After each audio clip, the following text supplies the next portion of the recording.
तो अहमदाबाद प्लेन हादसे को आज पूरा 1 महीना बीत गया। उससे ठीक एक दिन पहले इसकी शुरुआती रिपोर्ट आ गई कि कैसे ये हादसा हुआ, कौन सी कमियां रह गई, क्या कमियां रह गई, किस तरह से ये बड़ी दुर्घटना सामने आई जो कि विश्व की प्लेन क्रैश की त्रासदी में एक बड़ा अध्याय है। अब ये जो दुर्घटना हुई, इसके जो शुरुआती जांच रिपोर्ट सामने आई है वो चौंकाने वाली है। बहुत सारे ऐसी बातें हैं जो इस शुरुआती जांच रिपोर्ट में सामने आई है, चाहे वो प्लेन की खराबी से लेकर हो या फिर उस दिन हुआ क्या था उसे लेकर। बातचीत करने के लिए इसी पर मयंक मेरे साथ है। मयंक, आज पूरा 1 महीना बीत गया, उससे ठीक एक दिन पहले जो शुरुआती जांच रिपोर्ट अहमदाबाद प्लेन क्रैश को लेकर आई, उसमें बहुत सारी बातें सामने आई है। क्योंकि अगर अगर AI-171 की बात की जाए, ये नई तकनीक का विमान है। पूरी दुनिया में 787 जो बोइंग विमान है वो इस वक्त यात्रियों को लाने ले जाने का काम करता है। वैसे में जब ये क्रैश हुआ तो सवाल बहुत उठे। अब उन्हीं सवालों का जवाब देता हुआ ये रिपोर्ट है। क्या कुछ है इस रिपोर्ट में, सिलसिलेवार तरीके से देखिए, एयरक्राफ्ट एक्सीडेंट इन्वेस्टिगेशन ब्यूरो जो होता है, इसने इसकी जांच की है और जो शुरुआती रिपोर्ट आई है उसमें इस हादसे की जो बड़ी वजह बताई गई है वो ये बताई गई है कि जो फ्यूल कट ऑफ स्विच होता है ये रन मोड से कट ऑफ पोजीशन में चला गया। यानी कि अगर आप इसको सरल शब्दों में समझें, जो फ्यूल सप्लाई स्विच था वो बंद हो जाता है और प्लेन के दोनों इंजन्स को फ्यूल सप्लाई बंद हो जाती है और 1 सेकंड के अंदर प्लेन के दोनों इंजन्स काम करना बंद कर देते हैं। N1 और N2 रोटेशन स्पीड तेजी से गिरने लगती है। ये थोड़ा सा टेक्निकल टर्म है, हम सरल शब्दों में समझाएंगे आपको। यानी कुल मिला के जो बात निकल के जो अब सामने आ रही है वो ये कि फ्यूल स्विच का कट ऑफ हो जाना, जिसकी वजह से फ्यूल सप्लाई रुक जाता है और दोनों इंजन जो हैं वो काम करना बंद कर देते हैं। अब देखिए, इसमें एक जो कॉकपिट वॉइस रिकॉर्डर है, इससे जो बात सामने आई है वो तो और भी ज़्यादा चौंकाने वाली है। बताया जा रहा है कि पायलट और को पायलट के बीच एक्सीडेंट के ठीक पहले आपस में बात हुई, जिसमें जो पायलट सुमित सबरवाल थे, इन्होंने अपने को पायलट क्लाइव कुंदर से सवाल पूछा, तुमने इंजन फ्यूल क्यों बंद किया। ये सवाल जो है, ये सुमित सबरवाल जो कि मेन पायलट थे, इन्होंने अपने को पायलट क्लाइव कुंदर से सवाल पूछा, तुमने इंजन फ्यूल क्यों बंद किया। इसके जवाब में को पायलट जो है क्लाइव कुंदर ने कहा, मैंने कुछ नहीं किया, मैंने उसे बंद नहीं किया। इतनी बात जो है वो कॉकपिट वॉइस रिकॉर्डर में रिकॉर्ड हुई है। हाँ। अब देखिए, इसमें जो है ये जो पायलट्स के बीच में ये डिस्कशन हुआ कि तुमने फ्यूल जो है क्यों कट ऑफ, क्यों बंद किया, और उसका कहना को पायलट का कि मैंने बंद नहीं किया। हाँ। इससे दो बात निकल के आती है। पहली बात तो ये, दोनों पायलट्स इस बात को लेके थोड़े कंफ्यूजन वाले स्टेट ऑफ माइंड में थे कि फ्यूल सप्लाई आखिर बंद कैसे हो गई। क्या ये एक पहली बार ये अंदेशा जताया गया कि क्या ये गलती से बंद हो गया। मेन पायलट का ये पूछना को पायलट से कि तुमने फ्यूल कट ऑफ तो नहीं किया, स्विच क्यों बंद, तुमने बंद क्यों कर दिया। इसका मतलब ये कि फर्स्ट पायलट को ये नहीं पता था कि कैसे बंद हुआ, फ्यूल सप्लाई बंद कैसे हुई। और को पायलट का ये कहना कि नहीं, मैंने बंद नहीं किया। तो इसका मतलब उन्हें भी नहीं पता था कि फ्यूल कट ऑफ हो गया है। भैया कैसे हुआ कट ऑफ, ये उन्हें भी नहीं पता। इससे ये बात साबित होती है कि या तो दोनों पायलट्स को ये पता ही नहीं था कि फ्यूल कट ऑफ कैसे हुआ। ये इशारा करता है टेक्निकल फॉल्ट था क्या, फ्यूल स्विच जो सप्लाई स्विच है, क्या इसमें कोई फॉल्ट था और वो अपने आप कट ऑफ मोड में हो गया टेक ऑफ करते साथ। और या फिर दूसरी चीज कि क्या गलती से ये बंद हुआ, क्या पायलट इस बात का को पायलट जो थे या जो है क्या गलती से ये बंद हुआ, इसकी भी अभी ये भी जांच के दायरे में है। लेकिन फिलहाल जो ये बात हुई है कॉकपिट वॉइस रिकॉर्डर से सामने आई, इससे ये लगता है कि दोनों पायलट्स को ये नहीं पता था कि कैसे हुआ क्या, उस समय कंफ्यूजन था। अब इस रिपोर्ट्स में जो बात की गई है वो एग्जैक्ट टेक ऑफ के तुरंत बाद इंजन में फ्यूल जाना बंद हो जाता है, फ्यूल स्विच बंद हो जाता है, उड़ान के बाद रन स्विच कट ऑफ में बदला, प्लेन के दोनों इंजन 1 सेकंड में बंद हो गए। दोनों इंजन बंद होने के बाद प्लेन की गति गिरने लगी। पायलट ने इंजन को दोबारा स्टार्ट करने की कोशिश की, एक इंजन ने रिकवरी शुरू की लेकिन दूसरा इंजन रिकवर नहीं हो सका और तेजी से फ्लाइट नीचे आ गई। ये बड़ी बड़ी बातें जो है वो इस रिपोर्ट में कही गई है। अगर हम सवालों के लिहाज से देखें कि जो आम लोगों के मन में सवाल आ रहे हैं कि भाई टेक ऑफ के फौरन बाद क्या हुआ। तो जवाब इस रिपोर्ट में जो रिपोर्ट आई है, प्रिलिमिनरी रिपोर्ट्स बता रहे हैं जो, उसमें एक आ गया कि टेक ऑफ के फौरन बाद दोनों इंजन बंद हो गए। क्या इंजन दोबारा स्टार्ट करने की कोशिश की गई? जवाब है जी साहब, हाँ, पायलट ने इंजन को दोबारा स्टार्ट करने की कोशिश की गई। अगर हम तीसरा सवाल लें, दोबारा इंजन स्टार्ट करने पर क्या हुआ? जवाब है इंजन 1 ने रिकवरी शुरू की लेकिन इंजन 2 रिकवर नहीं हो पाया। अगला सवाल, क्या प्लेन के ईंधन में कोई दिक्कत थी? प्लेन के फ्यूल में किसी तरह की कोई दिक्कत नहीं, क्योंकि डीआरडीओ ने भी इसकी जांच की। जी, ये जो थ्योरी है बड़े समय से चल रही थी, क्या कंटामिनेशन था फ्यूल में, क्या उसमें वाटर तो नहीं मिला था, क्या उसमें जंग तो नहीं लगी थी, ये सब चीजें रूल्ड आउट है। तो फ्यूल में कोई दिक्कत नहीं थी।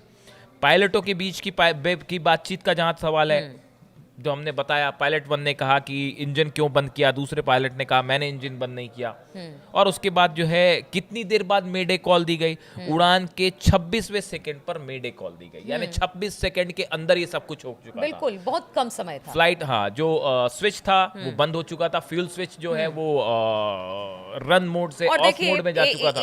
जो एक्सपर्ट्स हैं वो भी ये बताते हैं कि कभी भी कोई पायलट जो है वो इस तरह से फ्यूल स्विच बंद नहीं करता है। जो एक्सपर्ट है उस सवाल ही नहीं उठता है। तो फिर इसमें क्या, दोनों इसमें बहुत एक्सपर्ट पायलट्स थे दोनों, तो कोई इसमें सवाल ही नहीं है कि उनसे गलती हो जाए। मतलब हमारा सोचना ऐसा है कि हालांकि सच कुछ भी हो सकता है, लेकिन फौरी तौर पे लगता है कि पायलट्स की तो गलती नहीं थी। अब चूंकि आपने इसका जिक्र छेड़ दिया है तो इसको यहीं पे इसकी बात भी कर दी जाए कि जो AAIB की रिपोर्ट है, इसके बाद जो है एक बड़ी इंटरेस्टिंग बात निकल के सामने आई है। अमेरिका के फेडरल एविएशन अथॉरिटी FAA ने दिसंबर 2018 में फ्यूल कंट्रोल स्विच को लेकर एक चेतावनी जारी की थी। FAA ने कहा था कि कुछ बोइंग 737 विमान में फ्यूल कंट्रोल स्विच के लॉकिंग फीचर को सही नहीं पाया गया है। ये FAA जो है, अमेरिका की फेडरल एविएशन अथॉरिटी जो है, इसने 2018 में एक वार्निंग जारी की थी। ये कहा था, और फ्यूल कंट्रोल स्विच का जो लॉकिंग फीचर होता है, इसको लेकर सवाल उठाए थे कि ये इसमें खामी हो सकती है इस लॉकिंग फीचर में। लेकिन चूंकि FFA ने इसे बहुत ज्यादा गंभीर नहीं माना था और इसे एक एडवाइजरी के रूप में जारी किया गया। एयर इंडिया ने इसकी जांच नहीं किया। FFA की ये चेतावनी सिर्फ सलाह के रूप में थी, इसलिए एयर इंडिया ने इससे कोई जुड़ी जांच नहीं करवाई। हाँ, बिल्कुल। उन्होंने एडवाइजरी के रूप में एयर इंडिया ने ये साफ तौर से कहा कि अगर वो कहते हैं कि ये मैंडेटरी है, इसकी जांच जरूरी है। ग्राउंड वर्कर जब जांच करते हैं, अगर पूरी प्लेन की या इंजीनियर वहां पर जांच करते हैं, तो इसको भी अगर कहा जाता कि नहीं, इसे जांच करना जरूरी है, तो फिर इसे जांच किया जाता। लेकिन उन्होंने एक तरह से कह दिया कि देखिए ये भी हो सकता है, इस तरह की बातें करके छोड़ दिया। क्या देखिए, भले अमेरिका की कंपनी, ये बात ठीक है, लेकिन फ्यूल कट ऑफ स्विच का रन से कट ऑफ मोड में जाना और वो टेक ऑफ के कुछ ही सेकंड के अंदर, अगर आप टोटल इसको फॉलो करें कि देखिए एग्जैक्टली क्या होता है। दोपहर को 1:13 पे विमान ने पुश बैक और स्टार्टअप की परमिशन मांगी। बिल्कुल। 13:13 पर ATC ने पुशबैक की अनुमति दे दी, परमिशन दे दी। 13:16 पर ATC ने स्टार्टअप की अनुमति दे दी। 13:19 पर ATC ने रनवे की पूरी लंबाई की जरूरत पूछी, विमान ने इसकी पुष्टि कर दी। उसके बाद 13:25 पर, यानी कि दोपहर को 13:25 पर विमान ने टैक्सी क्लियरेंस मांगी, जो दे दी गई। 13:32 पे विमान को ग्राउंड से टावर कंट्रोल में ट्रांसफर किया गया। 13:33 विमान को रनवे 23 पर लाइनअप का निर्देश दिया गया। 13:37 विमान को टेक ऑफ की अनुमति मिली और 13:39 AI-171 ने मेडे की कॉल दी। तो आप देखिए 13:13 से ये 13:39 यानी बहुत कम समय के अंदर ये पूरा शुरू से लेके आखिरी तक की कहानी है। प्लेन में यात्री चढ़ने के बाद से लेके ये उसकी टाइमलाइन सामने आई है। अब इसमें देखिए ये जो फ्यूल कट ऑफ जो होता है, अच्छा, एक गौर करने वाली बात और ये है कि रिपोर्ट में ये भी कहा गया कि हादसे की जो फुटेज हुई है जिसको देखा गया ध्यान से, तो रैम एयर टरबाइन होती है, आरएटी कहते हैं, वो बाहर निकल आते हैं जैसे ही हाँ, फ्यूल सप्लाई बिल्कुल। हो जाता है, हाँ, तो उसको भी साफ देखा जा सकता है ना। ये तब होता है जब विमान में पूरी तरह से बिजली और इंजन की सप्लाई खत्म हो जाती है, तब ये होता है। और वो उसमें वीडियो में वो साफ दिखाई दे रहे हैं। उसके बाद ब्लैक बॉक्स यानी एनहांस्ड एयरबोर्न फ्लाइट रिकॉर्डर जो होता है, EAFR, उसके डाटा से पता चला है कि दोनों फ्यूल स्विच को दोबारा रन पोजीशन पर लाया गया, लेकिन रिकवर अच्छा, नहीं हो एक पाए एक्सपर्ट इंजन। की मतलब मैं पढ़ रही थी तो वहां पर कहा गया कि ये जो फ्यूल स्विच होता है उसे बंद प्रॉपर किया जाता है। जैसे उसमें अगर कि दो मोड होते हैं, पहला कट ऑफ और दूसरा run. Run mode. Fuel switch को रन और कट ऑफ करने के लिए पहले पायलट को स्विच खींचनी होती है और फिर इसे रन से कट ऑफ की तरफ घुमाना होता है। यानी ये भी एक प्रोसेस है। फिर धोखे से अचानक नहीं हो सकता है। धोखे से नहीं हो मुश्किल सकता। है, हाँ। तो क्या इसके पीछे साजिश की भी बात अब सामने? नहीं, अभी देखिए ये बात है कि जो फ्लैप की सेटिंग है 5 हाँ। डिग्री पे होने चाहिए, वो हाँ। 5 डिग्री पे थे साहब। लैंडिंग गियर के लीवर्स जो थे वो नीचे की तरफ थे, बिल्कुल स्टैंडर्ड हाँ, थे। क्योंकि अभी तो जांच में फिलहाल तो ये चीजें तो नहीं है, फिलहाल लेकिन फिर भी। एयरक्राफ्ट एक्सीडेंट इन्वेस्टिगेशन ब्यूरो का ये कहना है कि फिलहाल इसमें कोई साजिश नहीं दिख रही। अब पायलट जानबूझ के तो बंद करेगा नहीं वही भाई कह रही। कि उसने बंद कर दिया हो और गिरा दिया हो हाँ, प्लेन, ऐसी हाँ। कोई संभावना फिलहाल दूर दूर तक नहीं है। हाँ। तो अब देखिए ये कट ऑफ मोड में उसका जाना, रन से कट ऑफ मोड पे जाना, ये फिलहाल जो है वो एक टेक्निकल एरर ही लगता है। और खासकर उस चेतावनी के बाद जो हमने आपको बताई FAA की तरफ से, अमेरिका की जो फेडरल एविएशन अथॉरिटी है, बड़ा स्पेसिफिकली वो फ्यूल कंट्रोल स्विच को लेकर चेतावनी जारी की थी उसने। हालांकि उसने उसको उस समय इतना गंभीर नहीं माना था, लेकिन ये चेतावनी कब की थी? 2018 की। अभी क्या चल रहा है? तो देखिए 2025। कुल मिलाकर ये कहे कि चाहे वो साल- कमी कहीं रही हो, FAA की लेकिन तरफ थी से वो, रहो, yes, एयर इंडिया की yes, तरफ yes. से रहा, आखिर है तो इसमें जो ग्लिचेस आए या जो परेशानी आई या प्लेन में खराबी की बात सामने आ रही, कुल मिलाकर अभी शुरुआती जांच, क्योंकि देखिए बोइंग को भी किसी तरह के जांच के दायरे में अभी फिलहाल कंपनी को नहीं रखा गया है, किसी तरह का इन्वेस्टिगेशन उस पर नहीं बिठाया गया है।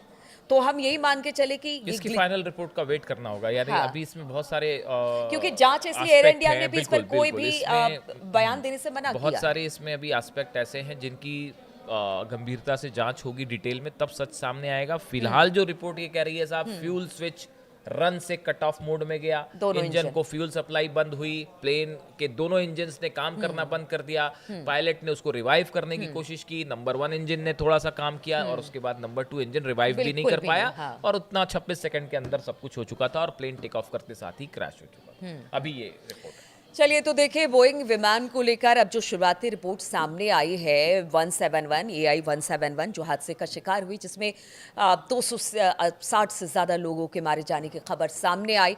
अब ये शुरुआती जांच है, हालांकि फाइनल रिपोर्ट नहीं आई है, लेकिन इसी बीच भारत सरकार हो या एयर इंडिया हो, उन्होंने लगातार अब बोइंग विमान जो कि इस वक्त यात्रियों को लाने ले जाने का काम करता है, उसकी जाँच शुरू कर दी गई है। सघन चेकिंग यहाँ पर की जाती है, किसी तरह की कोई दिक्कत नहीं है। और साथ ही साथ हमने बीच में देखा भी कि किस तरह से उड़ानों को रद्द किया गया, उसके सही तरीके से, मतलब जो विमान लेकर जा रही थी यात्रियों को सही तरीके से काम नहीं कर रहा था, प्रॉपर काम नहीं कर रहा था, इसलिए वहां पर उड़ानें भी रद्द की गई। तो देखिए कहीं ना कहीं एक बड़ी गलती, बड़ी चूक हुई है। ये खामी कहां पर है, अब इसी को लेकर फाइनल रिपोर्ट आना बाकी है, जिसका सबको इंतजार है। तो इस चर्चा में फिलहाल इतना ही, रुकेंगे यहां पर। बहुत बहुत शुक्रिया हमारे साथ जुड़ने के लिए।